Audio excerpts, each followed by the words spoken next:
Cancer కంటే cancer చికిత్సల్ని భరించడం చాలా కష్టమనే నమ్మకం మనలో చాలా మందిలో కనిపిస్తుంది. ముఖ్యంగా కీమో, రేడియేషన్ థెరపీలు చాలా బాధాకరంగా ఉంటాయని, వాటి మూలంగా లేనిపోని దుష్ఫలితాలు వచ్చిపడతాయనే నమ్మకం మనలో చాలా మందిలో కనిపిస్తుంది. అయితే ఒకప్పటితో పోలిస్తే క్యాన్సర్ చికిత్సలు ఇవాళ చాలా వరకు సురక్షితంగా మారాయని, దుష్ఫలితాల తాకిడి తగ్గిందని చెబుతున్నారు డాక్టర్లు.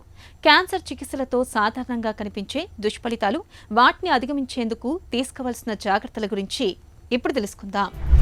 ఈ క్యాన్సర్ చికిత్స వల్ల వచ్చే ఇబ్బందులన్నీ కూడా మిగతా చికిత్సలాగానే, అంటే మనకి క్యాన్సర్ కాకుండా మిగతా జబ్బులకి చికిత్స చేసేటప్పుడు ఎటువంటి ఇబ్బందులు ఉంటాయో అట్లాగే ఈ చికిత్సలతో కూడా ఆ ఇబ్బందులు ఉంటాయి. అవన్నీ మనం పూర్తిగా వాటి నుంచి బయటపడి రికవరీ అవటానికి అవకాశం ఉన్న ఇబ్బందులే ఎక్కువ శాతం మనకు ఎదురవుతూ ఉంటాయి. క్యాన్సర్ తీసుకునే సమయంలో ఎస్పెషల్లీ మనకి కీమోథెరపీ రిలేటెడ్ ట్రీట్మెంట్లో ఈ నీరసం అనేది ఎక్కువ మందిలో ఉంటుంది. ఇది కూడా మనిషికి మారిపోతుంటుంది. కొంతమంది చక్కగా తట్టుకుంటారు, కొంతమందికి ఏమో ఎక్కువ నీరసం అన్నీ వచ్చే అవకాశం ఉంటుంది.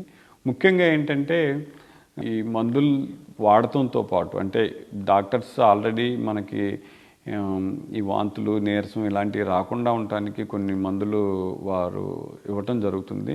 వాటితో పాటు మనం మానసికంగా స్థైర్యంగా ఉండాల్సి ఉంటుంది.